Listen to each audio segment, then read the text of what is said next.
Hey, what's happening? I suppose I should play my theme song. How does that even go? I don't remember here. Yes.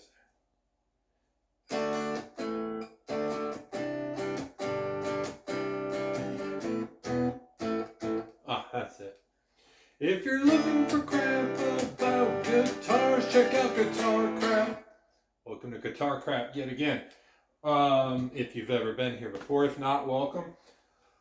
Today, we're going to go over something that's been gnawing at me for a couple years, and I've had a few experiences that made me wonder exactly what strings come on a brand new Epiphone. This is the new Joe Bonamassa 55 Les Paul in, they call it copper iridescent. And I like this guitar a lot. It's a great guitar, by the way. I highly recommend it. It's really nicely built.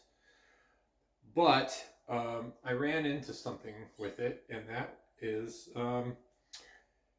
this one. This is mine, and this one, same guitar, is one that I purchased used just recently. And this one had the original Epiphone strings on it, and it had a nice sound to it that I liked a lot. And this is not the first time that I've ran into an Epiphone that had the original strings on it, and I thought to myself, wow, these strings really sound good. They've got a nice beefiness to them that I haven't quite experienced elsewhere. But eventually I had to, replace the strings, and I had noticed that the tone changed slightly, and I've always wondered what exactly are those strings that Epiphone puts on their new guitars. And I knew that I liked the sound because probably 2 or 3 times in the past it had happened to me, and then I really noticed it with this one. I knew these were the original strings, and when I got this one, you could see, I don't know if you can see those colors in there, but this one, the guy, whoever had this before me, had switched the strings and put the Darios on there. And I had noticed, it does sound a little bit different. So I thought I'm going to figure out what strings came originally on this. And I actually took off the original strings, put on the Darios like this one, and I immediately noticed that there was a difference that I didn't necessarily like. I tend to like the Darios, and I tend to put them on Les Pauls because they're a bit brighter than some other strings, and I thought, well, it's a Les Paul, they can be kind of dark. It'd be nice to have, the brightness to cut through, but I missed the sound that this used to have. So I went on this deep dive to figure out what exactly are the strings that used to be on this and that it came with. And I'll cut right to the chase. Everybody had, I got on forums and stuff, everybody had a million different theories. They were like, yeah, they're the Darios. They just don't put the colored ball lines on them, but that's who manufactures them. And then other people, including myself, thought that maybe they were Gibson strings. They're called Gibson bright wires because, Gibson and Epiphone are the same company. And other people, I looked at them and they are gold ball ends. So they don't have colored ball ends. They're just gold. And I was thinking, well, I know they're not Ernie balls because I've in the past I've switched to Ernie balls, and I could tell that they weren't the same. They looked the same, on the end of the string, but they didn't sound the same. So the only other one, fairly common brand that I was thinking of was GHS Boomers. Okay, so I'm thinking maybe they're GHS Boomers, maybe they're these Gibson bright wires. So I find out that the Gibson bright wires come in these little plastic packages, and there's like a cardboard package that looks like this on the outside. So it comes in this package, and inside the strings are in here.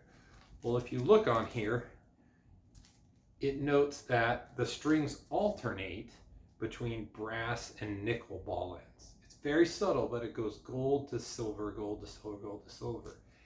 And I just happen to have the ends of the strings that were originally on this guitar in my trash can.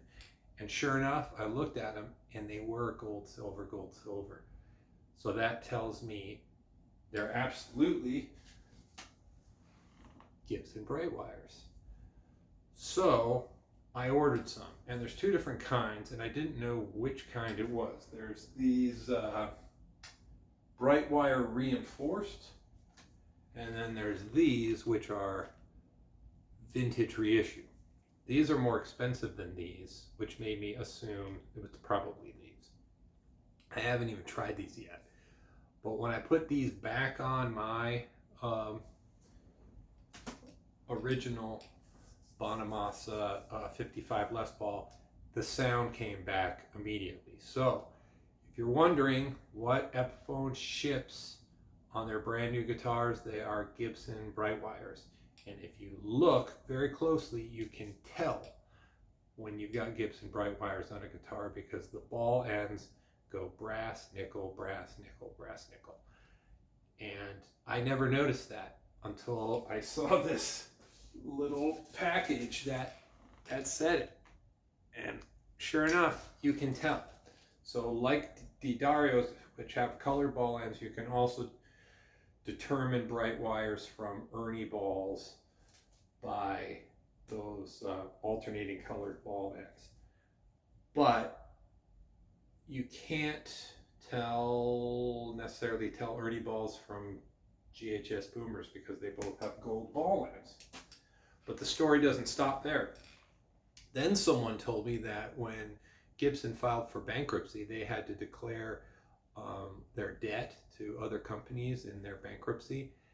And in that information, it noted that they owed something like just under $200,000 to GHS strings. So the question of who makes the Gibson bright wires, it looks like the answer is GHS, not D'Addario. I like to say D'Addario, but I know it's not right, but I'm just going to say it because it's easier. It's not D'Addario, it's GHS that makes the Gibson strings, apparently, according to the bankruptcy information. So in another video, I'm going to compare a set of GHS boomers to these bright wires, and I suspect, I don't know yet, they're going to sound the same, because I think they're the same thing, just packaged differently. And this one's got gold and silver ball ends, and these are just all gold. But we'll find out about that in another video. For now, for your viewing pleasure, I'm going to compare the strings that are in this one, which are D'Addario or D'Addario, to Gibson bright wires. And the difference is subtle. You may not even be able to tell the difference from my phone. I can tell sitting in the room and feeling it on my guitar, but we'll run through it and we'll see if you can tell the difference. So right now I'm plugged into the guitar with the Gibson bright wires. And again, these are the blue ones, this package, which are bright wire reinforced. And one of the reasons why I want to figure out if GHS boomers are the same thing as bright wires is that GHS boomers are more readily available than these Gibson bright wires. They're a little hard to come by. I had to order them from Sweetwater. They don't even stock them in Guitar Center. And I think Guitar Center right now, they list them, but they're not in stock. So I'm going to start in the middle position here, and I'm pretty clean, and I'm just going to strum a little bit.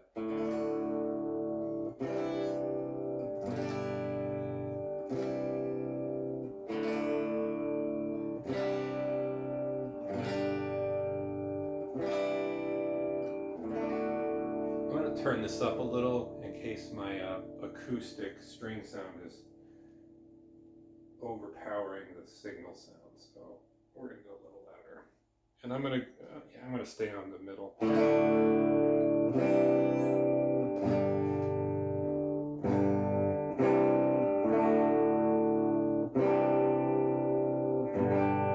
So you can hear it's nice and beefy in the low end, and it's kind of rounded off in the top end. It's not real spiky. Now, the Didarios.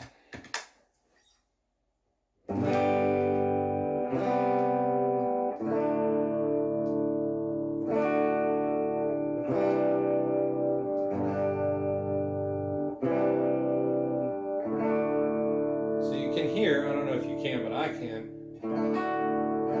They're a little brighter. They're both new sets. The low end is there, but it's not as beefy as the Gibson bright wires. This might be good for cutting through in a band mix or a recording mix. I would say it feels and sounds in the room a little thinner than the full sound with these bright wires over here, but they definitely cut nicely. And by the way, both of these Les Pauls are set up exactly the same. I mean, I meticulously set the pickup heights and everything, so they're as close as you're going to get to the exact same guitar as possible. So here's something else I noticed. I'm going to switch back to the bright wires. I'm going to put a little bit of drive on the amp in here, and I'm going to go to the neck position, and I'm going to do some lead notes here.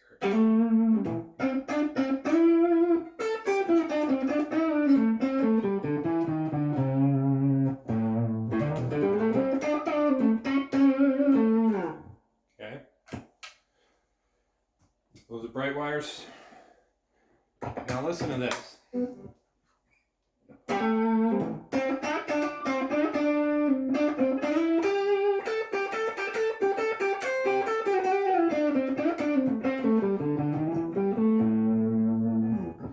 I don't know if you can tell, but these have a little bit of a high-end bite that cuts through a little bit, whereas that's rounder and a little just mellower in the bite. I'm talking about that right there.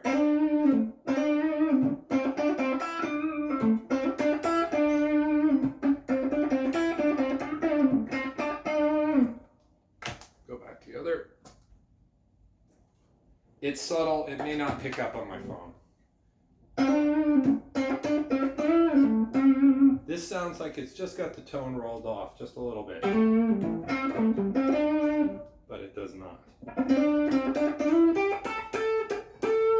This sounds maybe a little jazzier, and that's more rockish. Okay, so now we're gonna go right to the old bridge.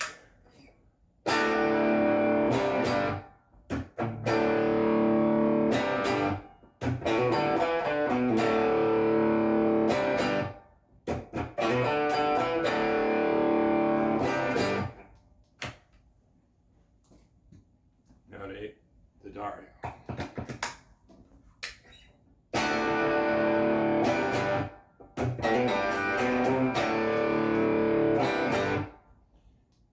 I don't feel the boom as much boom. I don't want to say boomy because that's has bad connotations. It doesn't have as much of a low end punch.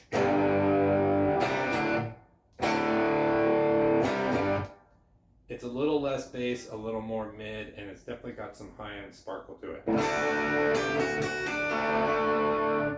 Okay, so we'll compare this. So listen to this.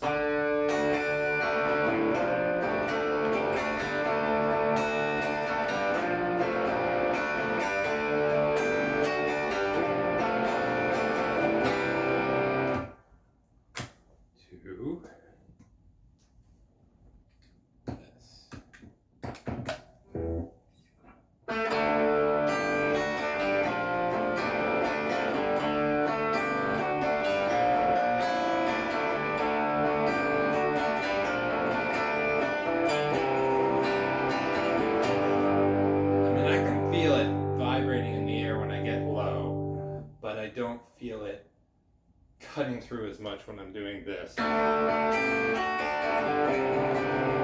So it just kind of depends on what type of Les Paul sound you're looking for. If you're looking for that kind of classic beefy mellowy tone where it's got some beef to it but not necessarily really biting, you want those Gibson bright wires, which you may be able to accomplish by also getting GHS boomers. If you want it to cut through over your bass player and the drums and give you a little bit extra sizzle, maybe a tiny bit extra mid, but at the sacrifice of some of that low end, D'Addario or D'Addario.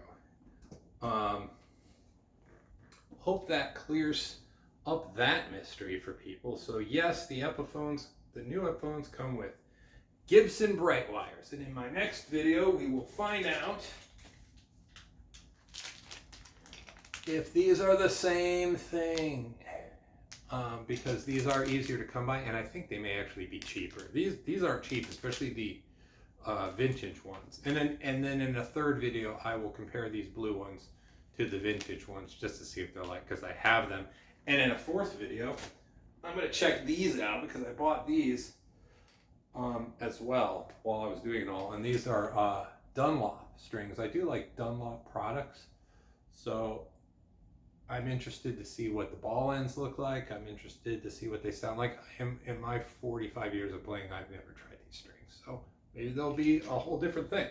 So thanks for tuning in, and I'll catch you next time.